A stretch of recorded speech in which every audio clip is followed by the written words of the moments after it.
Assalamualaikum warahmatullahi wabarakatuh. Selamat pagi siswa-siswi kelas 2 perkantoran.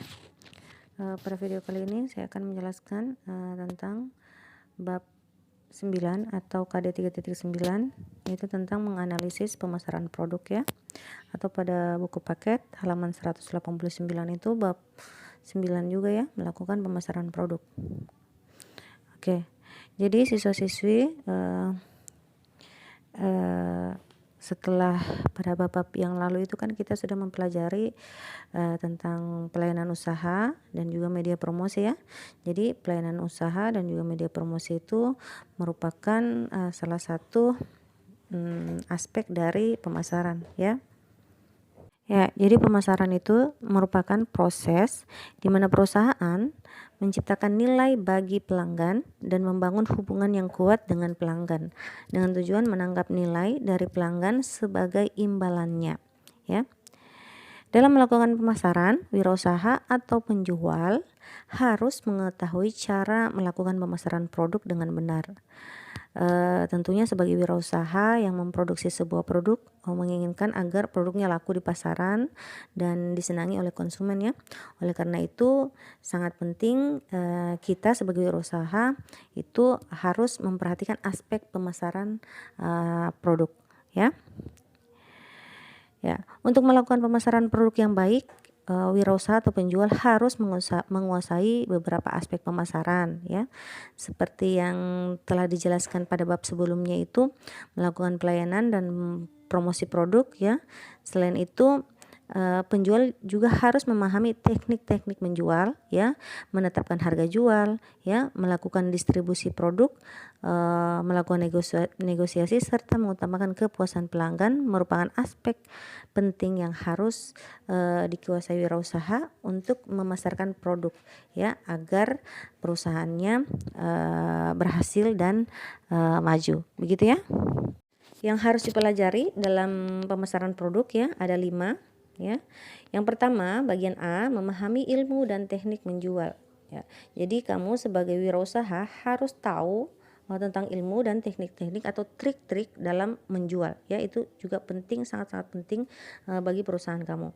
Kemudian yang bagian B adalah menetapkan harga jual ya. Jadi kamu harus bisa menetapkan harga jual atas produk kamu ya. Bagian C, menganalisis kepuasan pelanggan ya. Jadi kamu analisis seberapa puaskah pelanggan terhadap produk kamu dan terhadap pelayanan kamu ya. Kemudian yang bagian D adalah melakukan negosiasi ya. Kemudian bagian E atau yang terakhir saluran dan jaringan distribusi ya. Jadi ada 5 yang harus kalian pelajari dalam pemasaran produk kali ini ya. Sekarang bagian A ya, memahami ilmu dan teknik menjual. Yang pertama, seni menjual. Jadi seni menjual, jadi menjual itu merupakan kegiatan yang dilakukan oleh seseorang untuk menarik perhatian pembeli supaya barang atau jasa bisa dibeli oleh seorang konsumen, gitu ya. Jadi ilmu menjual adalah suatu cara untuk melayani, di sini ada ya, melayani para pembeli agar mereka membeli barang-barang yang kita tawarkan sesuai dengan kecakapan dan kemampuan kita sebagai penjual. Gitu ya.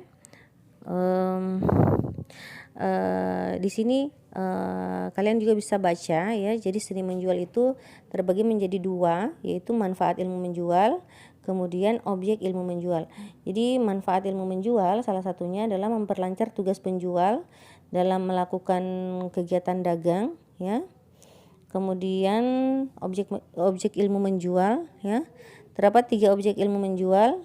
Itu ada 3 ya. Yang pertama ada diri penjual, yaitu kita sendiri, pemilik perusahaan atau wirausaha.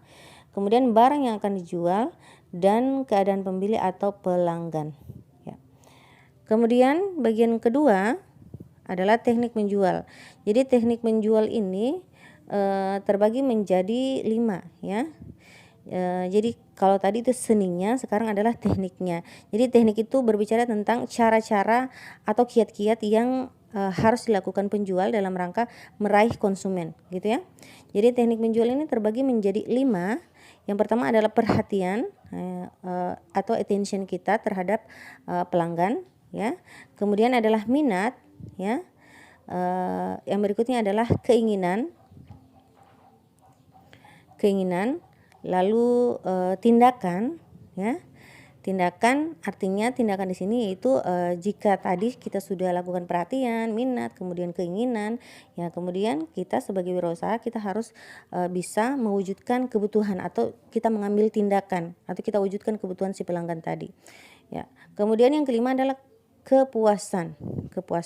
Jadi kita harus pastikan bahwa kualitas barang atau jasa yang sudah dibeli si pelanggan tadi sesuai dengan harapan pelanggan atau konsumen tersebut. Sekarang bagian B, menetapkan harga jual. Nomor 1, penetapan harga. Menurut Kotler dan Armstrong, harga merupakan sejumlah uang yang dibebankan atas suatu produk atau jasa atau jumlah dari nilai yang ditukar konsumen atas manfaat-manfaat karena memiliki atau menggunakan produk atau jasa tersebut, gitu. Jadi penetapan harga sangat penting baik bagi wirausaha maupun konsumen, ya. Tujuan penetapan harga yang pertama adalah memperoleh laba maksimal, kemudian mempertahankan dan meningkatkan pangsa pasar, kemudian meningkatkan volume penjualan serta sebagai alat promosi. Gitu. Adapun hal-hal yang harus diperhatikan dalam menetapkan harga. Jadi ada hal-hal yang harus diperhatikan ya dalam menetapkan harga. Yang pertama adalah biaya produksi. Biaya produksi ini sama dengan biaya variabel ya, sama dengan biaya variabel. Biaya-biaya yang langsung berhubungan dengan proses menghasilkan barang. Ya. Jadi biaya produksi ini sama dengan biaya bahan baku, biaya bahan habis pakai, atau alias biaya variabel. Ya. Jadi yang kedua, daya beli konsumen atau kemampuan konsumen untuk membeli barang yang dihasilkan. Yang ketiga, laba yang diinginkan. Ya, laba yang diinginkan ya, otomatis keinginan dari si penjual atau wirausaha. Yang keempat, pesaing. Dalam menetapkan harga suatu barang harus memperhatikan pesaing atau pesaing yang menjual barang yang sama jenisnya dengan produk yang kita hasilkan, gitu. Yang kelima adalah jenis barang yang ditawarkan. Ya. Jadi semakin bagus barangnya kan otomatis wajar kita menetapkan harga yang lebih tinggi lagi. Itu artinya ya. Oke. Sekarang yang kedua adalah cara menetapkan harga jual. Jadi cara menetapkan harga jual ini ada 4 ya. Yang pertama metode penetapan harga berbasis permintaan. Ya, ada 4. Yang kedua adalah metode penetapan harga berbasis biaya. Yang ketiga adalah metode penetapan harga berbasis laba. Kemudian yang keempat metode penetapan harga berbasis persaingan. Ya. Jadi ada 4 dalam menetapkan harga. Ya, sekarang yang pertama metode penetapan harga berbasis permintaan, kalian bisa baca pada buku paket. Itu ada 7. Yang pertama skimming pricing, ya. Kemudian penetration pricing, prestige pricing, price leaning, all event pricing, demand backward pricing, dan yang ketujuh adalah bundle pricing. Ya, jadi kalian bisa baca ya, baca pada buku paket. Sekarang bagian B, metode penetapan harga berbasis biaya. Jadi ada 2 metode penetapan harga berbasis biaya. Yang pertama adalah cost plus pricing, yang kedua markup pricing. Ya. Sekarang cost plus pricing. Cost plus pricing ini menetapkan harga jual yaitu biaya total ditambah dengan margin. Ya. Jadi jangan kalian bingung ya, Ibu guru sudah jelaskan cara menetapkan harga. Sebenarnya sama saja. Ya, menetapkan harga jual ya. Biaya total ini kan sama dengan harga pokok produksi atau HPP. Biaya total. Jadi ingat ya, biaya total sama dengan HPP atau harga pokok produksi. Ya, kemudian ditambah margin. Margin ini kan sama dengan laba atau keuntungan, ya, laba atau keuntungan yang diinginkan penjual. Jadi sama saja. Jadi sama dengan pada bab sebelumnya, video sebelumnya kan saya sudah jelaskan cara menetapkan harga jual. HPP ditambah dengan laba yang diinginkan, ya. Jadi HPP itu biaya total, ya, ditambah dengan margin atau laba yang diinginkan. Berapa persen keuntungan yang diinginkan si penjual. Ya, jadi mencari HPP kan biaya variabel ditambah biaya tetap, ya. Jadi ini tadi biaya total itu sama dengan HPP atau harga pokok produksi ditambah dengan margin. Margin ini adalah laba atau keuntungan yang diinginkan si penjual. Jadi sama saja, ya. Jadi tidak ada bedanya. Jadi jangan kalian bingung, ya. Sekarang contohnya, contoh menghitung harga jual dengan metode cost plus pricing, ya. Jadi seorang wirausaha akan memproduksi produk pakaian, kemudian akan dikeluarkan sejumlah biaya dengan rincian sebagai berikut. Ya, jadi ada pada buku paket itu ada kesalahan penulisan lagi ya. Biaya produksi harusnya di buku paket kan tertulis 50 barang jumlah produksinya. Ya, harusnya 100 barang. Jadi 100 barang ini adalah jumlah produksinya ya. Jadi diingat jumlah produksi itu sama dengan 100 barang. Ya. Jadi bukan 50 tetapi 100. Ya. Sekarang biaya produksi untuk 100 barang, untuk 100 produk pakaian, yang pertama dibutuhkan biaya bahan baku. Jadi di sini biaya bahan baku ini kan sama dengan biaya variabelnya. Biaya bahan baku atau biaya variabel sebesar 2 juta rupiah. Kemudian biaya tenaga kerja atau biaya tetapnya 700.000 rupiah. Dijumlahkan biaya variabel ditambah dengan biaya tetap. Ya. Lalu jika ada biaya lain-lainnya, biaya lain-lain ini jangan kalian bingung. Biaya lain-lain ini misalkan pada suatu produk tersebut ada biaya iklannya atau biaya perawatannya, itu bisa dijumlahkan saja, digabung saja dengan biaya tetap dan biaya variabelnya tadi. Jadi dijumlahkan 2 juta tambah 700.000 rupiah ditambah dengan 350.000 rupiah, diperolehlah jumlah biaya atau HPP-nya atau total biayanya sebesar 3.050.000 rupiah. Jadi itu HPP-nya atau biaya totalnya ya. Kemudian sekarang marginnya atau keuntungannya. Jadi keuntungan yang diinginkan wirausaha misalkan 30%. Jadi ini keuntungan ini penjual yang menentukan ya. Misalkan 30% dari total biaya atau 30% dari HPP itu sama saja. Ya. Jadi kalian cari dulu 30% dari HPP berapa atau 30% dari total biaya berapa. Jadi 30% kali 3.050.000 ini. Ya. Ya. Kemudian hasilnya dijumlahkan kembali dengan HPP. Jadi ini masih keseluruhan ya, masih keseluruhan, belum per unit ini harga jualnya.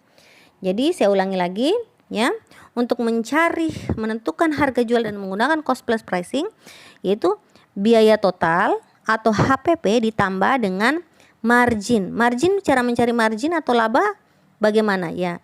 Mencari laba 30% atau besar persen keuntungan yang diinginkan si penjual 30% dikali dengan HPP atau biaya total ya. Kemudian hasil dari perkalian 30% kali dengan biaya total ini hasilnya dijumlahkan kembali dengan biaya total tadi atau HPP tadi. Ya. Diperolehlah 3.965.000 rupiah. Ya. Jadi 3.050.000 rupiah ya atau HPP-nya atau biaya totalnya ditambah dengan hasil perkalian dari 30% dikali dengan HPP atau biaya total tadi. Jadi cara pertama yaitu kalian cari dulu marginnya atau labanya. Labanya berapa persen? Oh 30%, berarti 30% dikali dengan total biaya atau HPP. Hasilnya itu dijumlahkan kembali dengan total biaya atau HPP. Diperolehlah 3.965.000 rupiah. Jadi saya jelaskan begini, kalian sambil mencakar juga di kalkulator ya. Siapa tahu ada kesalahan angka ya, kesalahan penjumlahan ya. Kemudian didapatlah 3.965.000 rupiah. Jadi ini harga jual keseluruhan. Ya. Sekarang harga jual per unitnya berapa? Per produk atau per satu lembar kainnya berapa? Per pakaiannya berapa? Jadi tinggal kalian bagi kembali dengan jumlah produksinya. Jadi jumlah produksinya tadi kan 100. Ya. Jumlah produksinya tadi 100 dibagilah dengan jumlah produksi. Jadi hasil dari harga jual keseluruhan tadi yang kalian kalikan tadi ya, kemudian dibagi dengan jumlah produksi. Diperolehlah harga jual per unit atau per produknya ya, yaitu 3.965.000 rupiah dibagi dengan jumlah produksi 100 ya. 100 jumlah produksi diperolehlah harga jualnya yaitu sebesar 39.650 rupiah. Inilah harga jualnya. Bisa dimengerti ya? Sekarang yang kedua, markup pricing. Markup pricing ini cara menetapkan harga jual dengan menggunakan markup pricing sama dengan harga beli ditambah dengan markup. Ya, sebenarnya sama saja juga ini, hanya dirubah saja kata-katanya. Harga beli tadi ini harga beli barang dagangan ya. Harga beli barang dagangan berarti kan harga pokok produksi biaya variabel ya, biaya variabel atau biaya bahan baku itu sama dengan harga beli barang dagangan. Jadi dijumlahkan dengan markup. Markup itu apa? Markup itu adalah keseluruhan biaya operasi dengan keuntungan yang diinginkan. Ya. Jadi markupnya biaya pengelolaan 200.000, kemudian keuntungan yang diharapkan. Jadi jika pada cost plus pricing, menetapkan harga jual dan menggunakan cost plus pricing, ditentukan keuntungannya dengan menggunakan persen laba, ya. Sedangkan kalau untuk di markup pricing ini dia langsung tetapkan, oh sekian saya inginkan keuntungannya. Jadi di sini langsung disebutkan Rp600.000 saya inginkan keuntungan yang saya ingin peroleh. Jadi langsung ditentukan dengan sekian harganya dari si penjual tadi, gitu.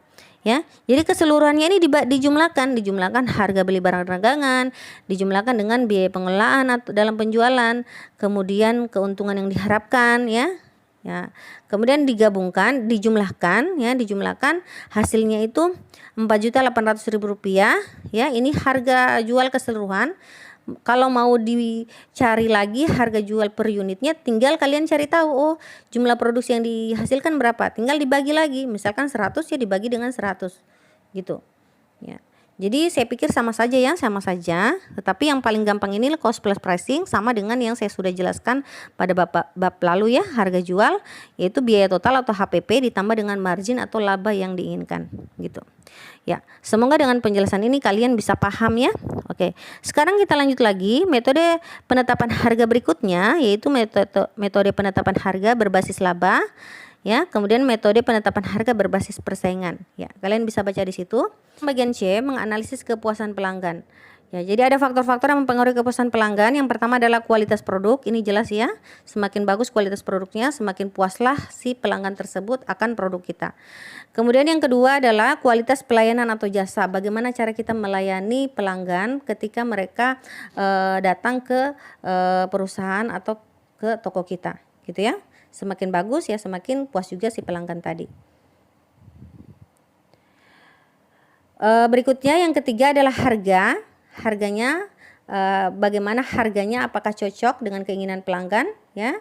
Kemudian emosionalnya, ya, emosional atau rasa bangga terhadap apa yang pelanggan dapatkan, ya, terhadap produk yang mereka sudah beli, gitu. Kemudian kemudahan, pelanggan akan semakin puas apabila relatif mudah, nyaman, dan efisien dalam mendapatkan produk atau pelayanan. Jadi ini secara keseluruhan, ya. Jadi ada faktor-faktor yang mempengaruhi kepuasan pelanggan. Yang pertama adalah otomatis kualitas produk, yang kedua adalah kualitas pelayanan, yang ketiga adalah harga, kemudian emosional, lalu kemudahan dalam memperoleh produk, gitu.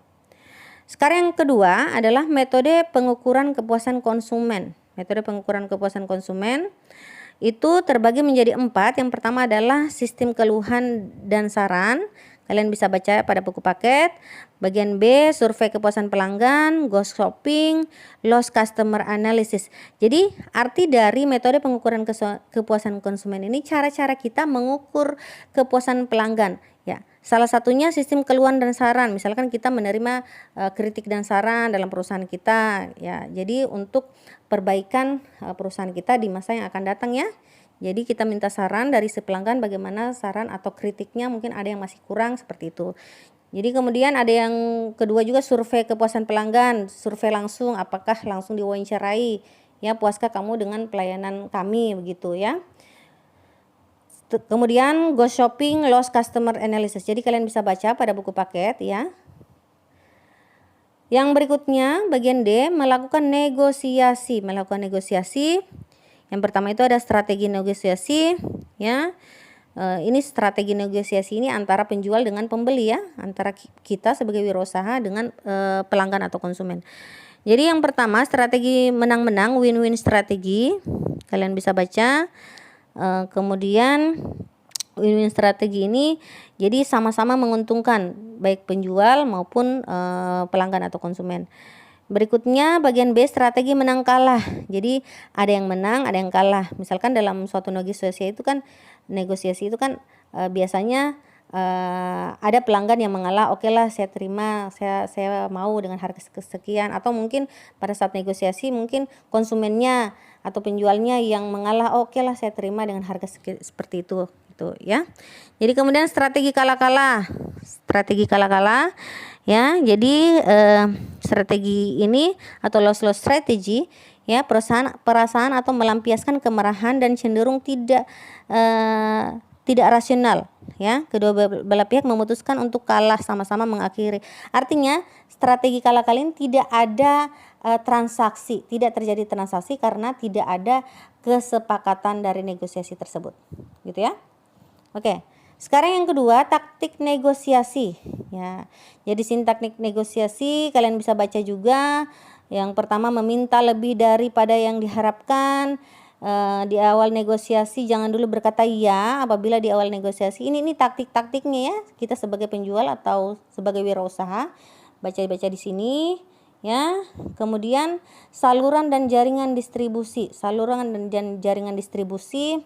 Tujuan distribusi yang pertama, produsen atau perusahaan membuat barang dengan tujuan dijual untuk memperoleh keuntungan ya.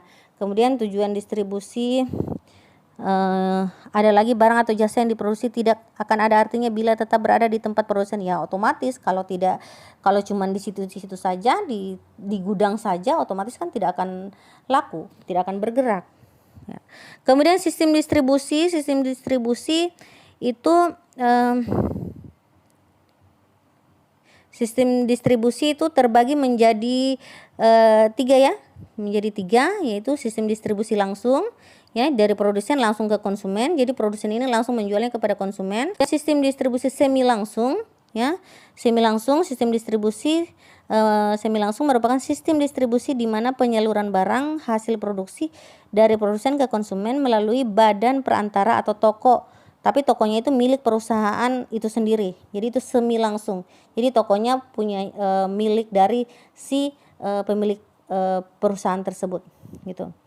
Kemudian yang ketiga, sistem distribusi tidak langsung. Sistem distribusi tidak langsung berarti dia melalui saluran distribusi. Jadi dari produsen melalui dulu saluran distribusi kemudian ke konsumen. Gitu. Yang ketiga adalah saluran distribusi. Saluran distribusi itu terbagi menjadi dua. Yang pertama pedagang ya. Jadi dari produsen langsung ke pedagang. Kemudian perantara khusus. Ada perantara khusus, misalkan ada melalui agen dulu atau broker atau komisioner dan lain-lain ya. Kalian bisa baca. Sekarang yang keempat, macam-macam saluran distribusi. Jadi ada lima ya saluran distribusi. Yang pertama adalah dari produsen ke konsumen, langsung ke konsumen ya. Kemudian yang kedua dari produsen melalui ke pengecer dulu, kemudian baru ke konsumen. Kemudian yang ketiga dari produsen ke pedagang besar dulu, kemudian ke pengecer, baru ke konsumen.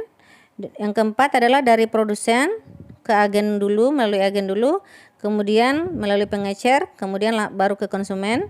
Kemudian yang kelima adalah dari produsen, kemudian melalui agen, kemudian pedagang besar, lalu pengecer, baru yang terakhir ke konsumen ya. Jadi itulah macam-macam saluran distribusi. Oke. Ya, sekarang semoga dengan penjelasan saya ini di bab 9 ya, itu tentang pemasaran produk, semoga kalian bisa pahami ya, terutama cara menetapkan harga tadi ya. Cara menetapkan harga ini yang paling penting ya. Semoga dengan penjelasan saya ini kalian bisa paham ya. Jadi apabila masih ada yang kurang dimengerti atau kurang dipahami, seperti biasa kalian bisa bertanya langsung melalui grup WA kita atau melalui chat WA pribadi Ibu Guru ya. Jadi cukup sekian untuk video kali ini. Terima kasih. Assalamualaikum warahmatullahi wabarakatuh.